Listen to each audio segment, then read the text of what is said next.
ED. ഉദ്യോഗസ്ഥൻ പ്രതിയായ vigilance കേസിൽ വിശദീകരണവുമായി എൻഫോഴ്സ്മെന്റ് ഡയറക്ടറേറ്റ് വന്നിരിക്കുന്നു. പരാതിക്കാരൻ അനീഷ് ബാബു ഉന്നയിക്കുന്ന ആരോപണങ്ങൾ അടിസ്ഥാനരഹിതമാണെന്നാണ് ഇ.ഡിയുടെ വിശദീകരണം. അനീഷ് ബാബു നടത്തുന്നത് മാധ്യമങ്ങളെ ഉപയോഗിച്ചുള്ള വിചാരണയാണ് എന്നുമുള്ള വിശദീകരണം വരുന്നു. നിതിൻ അംബുജൻ കൊച്ചിയിൽ നിന്ന് വിവരങ്ങൾ നൽകാറുണ്ട്. നിതിൻ, എൻഫോഴ്സ്മെന്റ് ഡയറക്ടറേറ്റിന്റെ ഉദ്യോഗസ്ഥരെ അക്ഷരാർത്ഥത്തിൽ പ്രതിരോധത്തിലാക്കുന്ന തരത്തിലുള്ള പരാതികളാണ് ഇപ്പോൾ ഉയർന്നു വന്നിരിക്കുന്നത്. ഉദ്യോഗസ്ഥർ കൈക്കൂലി ആവശ്യപ്പെട്ടത് തെളിവ് സഹിതം നൽകാം എന്നാണ് പരാതിക്കാർ പറയുന്നത്. അപ്പോൾ ഇതിൽ എന്താണ് എൻഫോഴ്സ്മെന്റ് ഡയറക്ടറേറ്റിന് നൽകാനുള്ള വിശദീകരണം? എന്തുകൊണ്ടാണ് ഈ ആരോപണങ്ങൾ അടിസ്ഥാനരഹിതമാണെന്ന് അവർ പറയുന്നത്? ഗോപി, ഇ.ഡി. ഉദ്യോഗസ്ഥൻ പ്രതിയായ വിജിലൻസ് കേസിൽ ആരോപണം വന്നതിന് പിന്നാലെ തന്നെ കൂടുതൽ പരാതികൾ ലഭിച്ചിട്ടുണ്ടെന്ന് വിജിലൻസ് വ്യക്തമാക്കിയിരുന്നു. സ്വാഭാവികമായിട്ടും ഈ ഒരു ഘട്ടത്തിലാണ് ഇപ്പോൾ ഇ.ഡിയുടെ വിശദീകരണം വന്നിരിക്കുന്നത്. ഈ സംഭവം നടന്ന, ഈ കേസ് നടന്നതിന്റെ കഴിഞ്ഞ ദിവസങ്ങളിലൊക്കെ ഇതുമായി ബന്ധപ്പെട്ട വാർത്തകൾ വന്നിരുന്നു. ഇന്നിപ്പോൾ അനീഷ് ബാബു ഉന്നയിച്ച ആരോപണത്തിൽ ഇപ്പോൾ വിശദീകരണമായി ഇ.ഡി രംഗത്ത് വന്നിരിക്കുകയാണ്. വിശദീകരണത്തിൽ പറയുന്നത് ഇപ്രകാരമാണ്: പരാതിക്കാരനായ അനീഷ് ബാബു ഉന്നയിക്കുന്ന ആരോപണങ്ങൾ അടിസ്ഥാനരഹിതമാണ്. അനീഷ് ബാബു നടത്തുന്നത് മാധ്യമങ്ങളെ ഉപയോഗിച്ചുള്ള വിചാരണയാണ്. കേസിലെ അനീഷ് ബാബുവിനെതിരെ കൂടുതൽ തെളിവുകൾ ഉണ്ട്.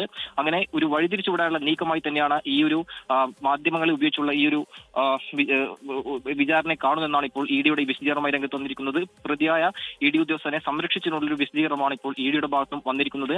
നേരത്തെ ഇ.ഡിക്കെതിരെ ഗുരുതരമായ ഒരു ആരോപണമാണ് അനീഷ് ബാബു ഉന്നയിച്ചത്.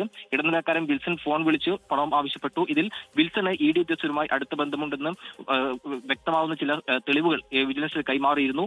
മാത്രമല്ല, ഇ.ഡി ഉദ്യോഗസ്ഥർക്ക് ഇതിൽ കൃത്യമായി പങ്കുണ്ടെന്ന ഒരു ആരോപണവും പരാതിയും അനീഷ് ബാബു കഴിഞ്ഞ ദിവസം വിജിലൻസ് വിഭാഗത്തിൽ തന്നെ നൽകിയ പരാതിയിൽ അടക്കം പറയുന്നുണ്ട്. ഇതിനിടയിലാണ് ഇപ്പോൾ ഇ.ഡി ഉദ്യോഗസ്ഥനെ സംരക്ഷിച്ചുകൊണ്ടൊരു വിശദീകരണം എന്തായാലും ഇ.ഡിയുടെ ഭാഗത്ത് ഇപ്പോൾ 2 ദിവസത്തിന് ശേഷം വന്നിരിക്കുന്നത്. എന്തായാലും വിജിലൻസിന്റെ അന്വേഷണം മുന്നോട്ട് പോകുന്നുണ്ട്. വിജിലൻസ് ഇന്നും വ്യക്തമാക്കിയത് ഇ.ഡിക്കെതിരെ കൂടുതൽ പരാതികൾ വന്നിട്ടുണ്ടെന്നാണ്.